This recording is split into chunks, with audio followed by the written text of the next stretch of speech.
pinagdadasal. Winersa niya ako. Mas pinainit. Ramdam ko ang halik niya sa leeg ko, pababa sa aking.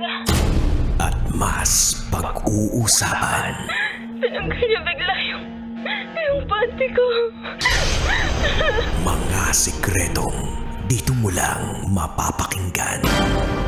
Top Secrets. Top Secrets. Top Secrets. Top Secrets.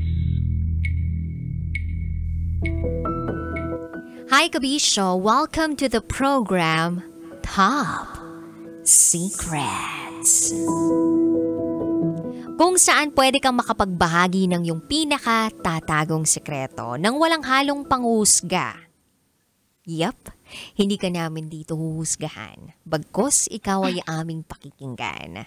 Kasama pa rin ang Basa Princess ng Love Radio, DJ Rocky Terra. At meron na po tayong caller on the line. Hello, magandang gabi sa iyo. Hello po, magandang gabi rin po. Good evening. Anong pangalan mo? Ayesha, Ayesha. Ilang taong ka na, Ayesha? 27 years old po. 27 years old. Galing kang saan? Antipolo po. Ayesha, 27 years old from Antipolo. Di na ako magpapaligoy-ligoy pa ha. Ayesha, ano ang top secret mo? Nagpanggap po ako na ako po yung dating ex ng ex ko na ngayon. Tapos chinat ko po siya sa messenger para malaman ko kung in love pa po ba siya sa kanya or nakalimutan niya na talaga yung taong yun. Ulitin natin ha. Nagpanggap ka sa ex mo na ikaw yung ex niya. Opo. Okay. So, ibang ex tong pagpapanggap mo.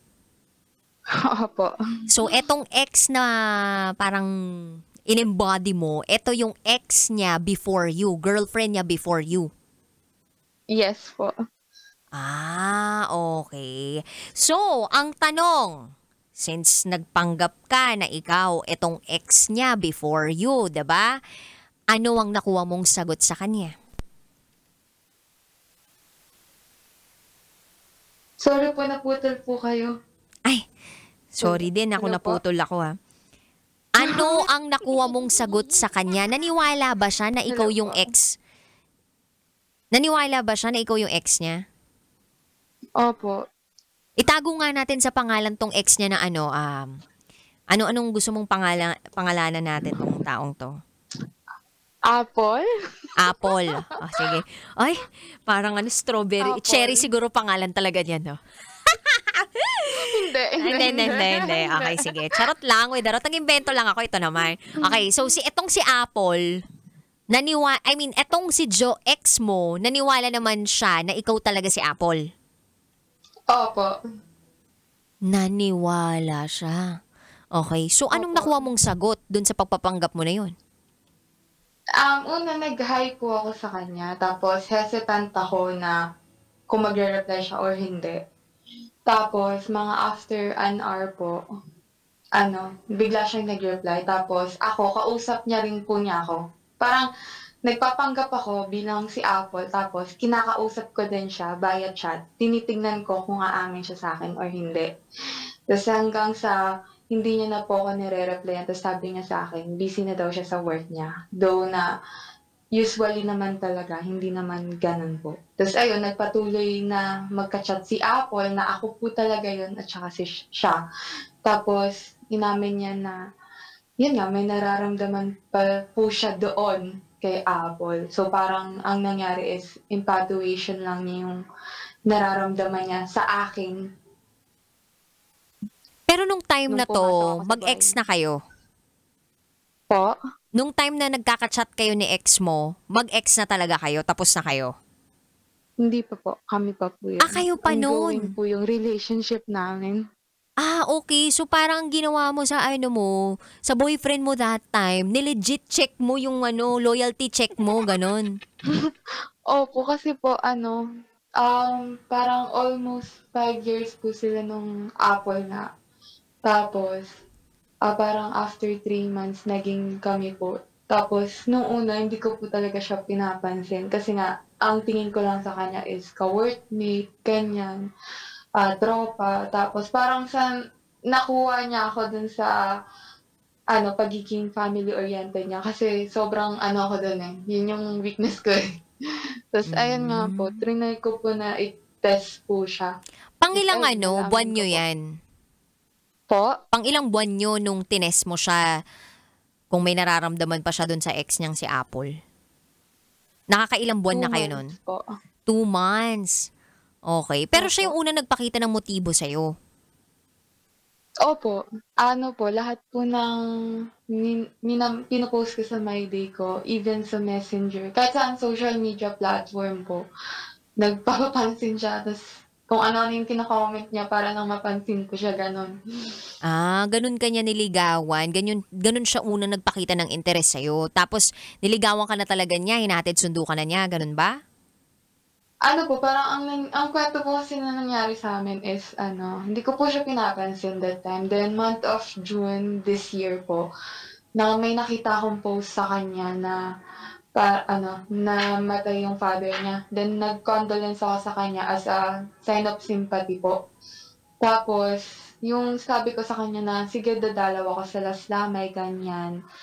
Ta's nabigla po ako nung dumalaw po ako ng Las Lamay, nabigla po ako dun sa pakilala niya sa'kin sa mga kamag-anak niya na girlfriend daw po niya ako.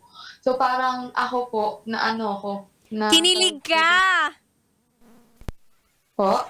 Kinilig ka? Hindi po, wala po akong naramdaman na gano'n, na pressure kasi parang wala naman sa gano'n yung setup. Pogi ba? Hindi ko po masabi, sakto lang. Naku, sakto pa ikaw ha. Aminin mo, kinilig ka ng very light kasi kapag lalaki, yung nagsabi na girlfriend ko, kiniklaim na girlfriend ka, di ba parang merong something na, ay, lakas naman ang loob nito pero pwede rin basta pogi, di ba? Charot, oy darot. Pero, Ayesha, Opo. nung nalaman mo na hindi pa siya nakaka-get over dun sa ex niyang si Apple, tapos umamin tong ex mo, tong boyfriend mo nung time na yon dun kay Apple na gusto niya to, anong ginawa mo? Kinabukasan, kinausap ko po siya. Parang ineme-eme ko siya na, tinagtanong ako, random lang po, sabi ko, may tanong ako, parang gano'n. May tanong ako, pero wala lang 'to sa'kin, gusto ko lang itanong sa'yo. Hindi mo ba nami-miss yung ex mo? Like, parang 'di mo ba siya naaalala? Kasi ito yung mga bagay na dapat ginagawa niyo ngayon, pero tayo na yung gumagawa. Yung parang yung plano niyo dati, tayo na yung parang nagpaplano, gano'n. Ta's umamin naman siya sa'kin na sabi niya, may moment daw na naiisip niya, na nami-miss niya, gano'n. Ta's nanahimik na ako. Siyempre masakit Tapos yun. opo. Kasi genuine naman ako sa kanya that time po. Okay. So tapos, ano nangyari na nun? Parang hinayaan ko po, binigyan ko po siya ng chance na para baka kasi kasi nga baka na naisip lang niya talaga yun or gano'n. Parang kinonvince ko yung sarili ko na hindi, lang 'to, nagdinulo ako, gano'n. Ay, in denial pa si ate mo. Tapos parang time goes by, nag-iiba na po yung niya, yung mood niya po pagdating sa'kin. Hindi na siya gano'n consistent unlike before po. Mabilis Okay. na siyang mainis, Mhm. mabilis na siyang mairita. Parang nafi-feel kayo po as a babae mafi-feel mo po 'yun, 'pag malakas yung kutob niyo po na parang iba na, yung Parang nagiging cold na yung siya, di na siya ganun ka-effort, oo, nababawasan na yung time sa'yo. Kumbaga, parang magde-demand ka na dati naman kusa niyang binibigay pero ngayon parang kailangan mo na opo, siyang hilingin.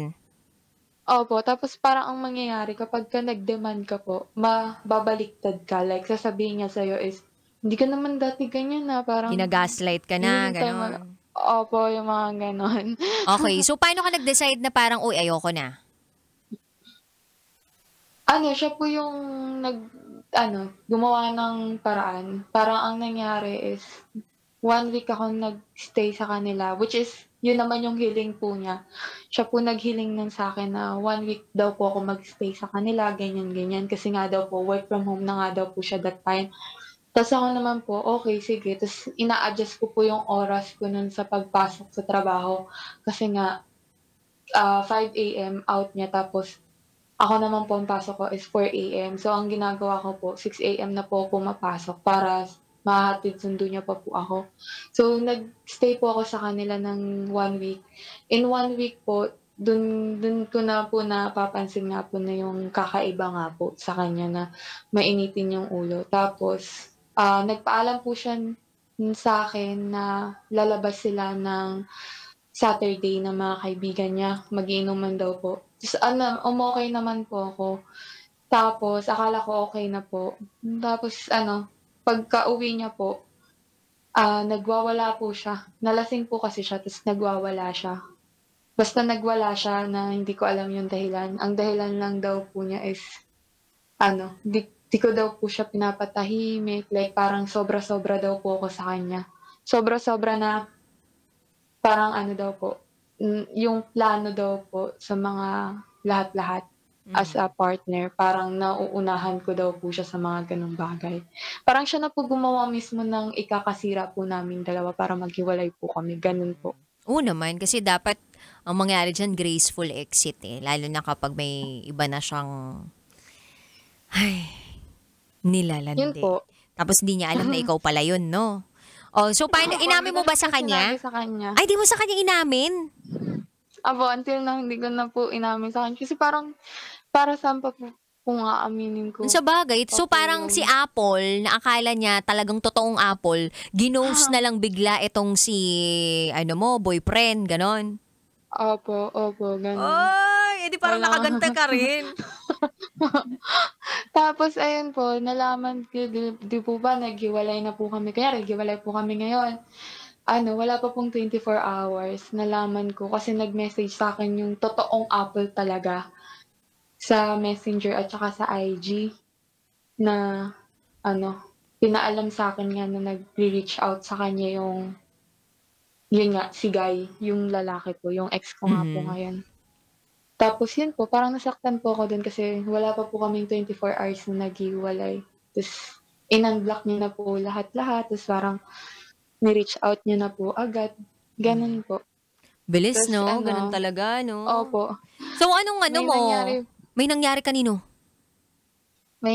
bukod pa po doon, si ate mong Apple, gumawa pa po siya ng kwento na sinisiraan ko po daw siya, na sinusundan-sundan ko daw po siya sa pinagtatrabahuan niya. So, inaway-away po nila ako, ganun.